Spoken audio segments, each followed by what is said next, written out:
Working on a Simplex steam locomotive, part 18. A look at the original steam blower ring, fitting the injector valves and pressure gauge to the steam turret, fitting 2 check valves to the boiler, and making a special mounting for the firehole door.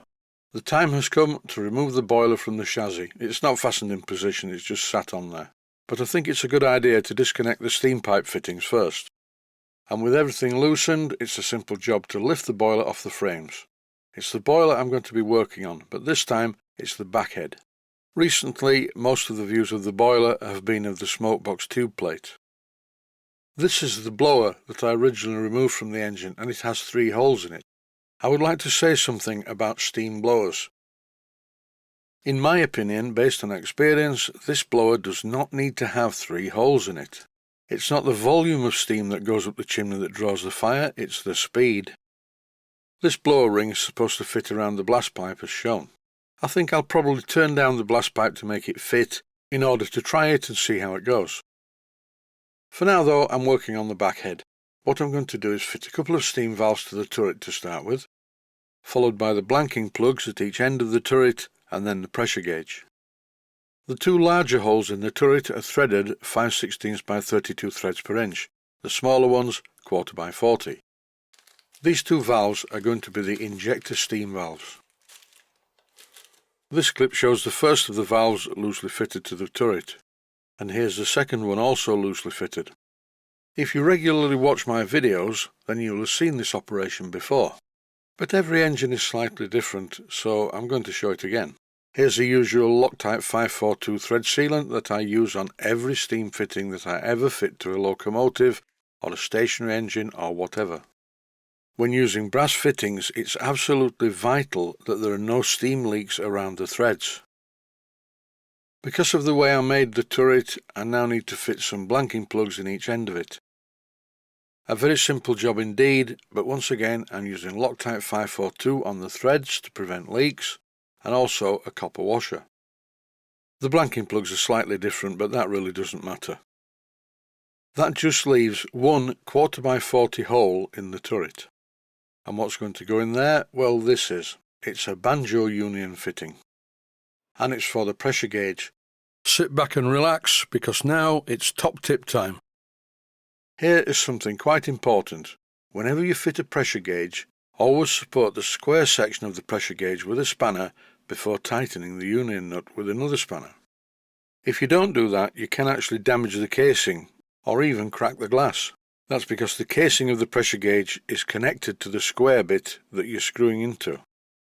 Now it's time to fit the 2 check valves into the bushes on the back head. These check valves have a 5/16 by 32 threads per inch thread, and they're designed to use 3/16 of an inch diameter pipe. Nothing special here, fitted in exactly the same way as any other steam fitting using Loctite 542. This clip is taken from a video a while back when I repaired a Speedy type locomotive. This check valve wasn't very old, and look at the state of it. When I touched it with a pair of pliers, it just fell to pieces. So what's happening here? Well, the corrosion is excessive, and it's caused the brass to do something called de-zincify, which makes the fitting very brittle, very weak, and quite dangerous. And that is why I'm always very careful when I attach fittings to a steam boiler. And should I see a leak on any of the fittings, I immediately rectify the problem. Any leaks on fittings over quite a short period of time will destroy the fitting. So that's the 2 check valves fitted. There's a bit of a mark on the right hand side one, but as the entire back head is going to be painted black, I'll touch this in at the time. What about the firehole door? The door hinge and the latch need fitting to the boiler. How am I going to do this? Well, obviously I could drill a couple of holes each side, one for the hinge bracket and one for the latch. But I really don't want to do that. It's a pity no one thought to put bushes in the boiler first, as it was being silver soldered. But never mind, I have a plan. I'm going to make a brass fitting that loosely pushes into the firehole. A word of warning here, if you make a fitting that pushes into the firehole, do not make it a really heavy duty fit, because if the fit is too tight it could stress out the solder joint around the firehole. I can't bring myself to drill into the boiler to fit tiny screws to hold the latch and the hinge in place. I'm going to make an adapter which will support the firehole door hinge and the latch. My digital caliper tells me that this is 1.5 inches in diameter, so I'm going to waste no time, straight into the chuck with a piece of brass bar, and as usual I'm facing across the end of it. This piece of brass bar has a deep impression in it left by the drill bit from a previous drilling operation. I'm really not bothered about this because the brass in the centre part of this bar is mainly going to be turned into swarf. The video footage is currently running at 400% or 4 times normal speed. It just lets me get through the turning operations quicker. I know, I'll do a bit of drilling to break the monotony. With the lathe still running in back gear, I'm now drilling a hole all the way through the middle. This is the largest twist drill that I own, and it drills holes 1 inch in diameter. After what seemed like an eternity, the drill finally breaks through at the other side.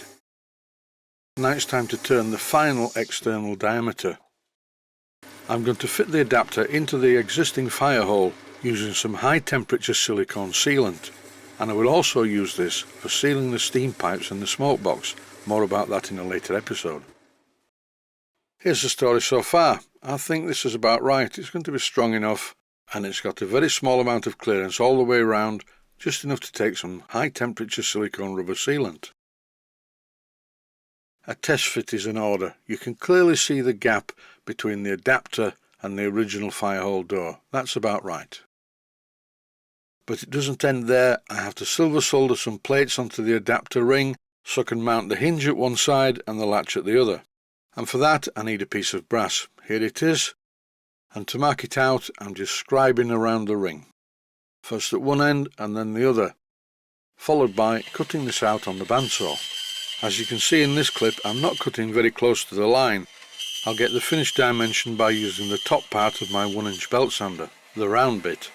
The next part of the job is to clean up the outer ring using a piece of emery cloth in the lathe, followed by the silver soldering process. And here it is on my brazing hearth in the outer part of the workshop. If you look at the right hand extension piece, you will see a gap all the way around it, but this will pull in when the capillary action of the silver solder starts to work. I've seen this happen many times when silver soldering steam cones onto pieces of pipe. As always when I show silver soldering, I'm applying the solder too early. Silver solder will only run if the parts are clean, with plenty of flux and at the correct temperature. In this clip you can see me applying some silver solder to the right hand part. Same principle, very clean, plenty of flux, and when the part is hot enough you get a good joint. The next part of the job is to let the part cool to black and drop it into some cold water. Thermal shock will remove some of the oxidization and scale, but do not drop any silver soldered components into water until they're fully turned to black. In this clip you should get the idea of what's going to be happening. After cleaning up the front of the adapter using my 4-inch belt sander, it now looks like this. I'm going to temporarily hold the firehole door in place, and this seems to look okay. It works fine.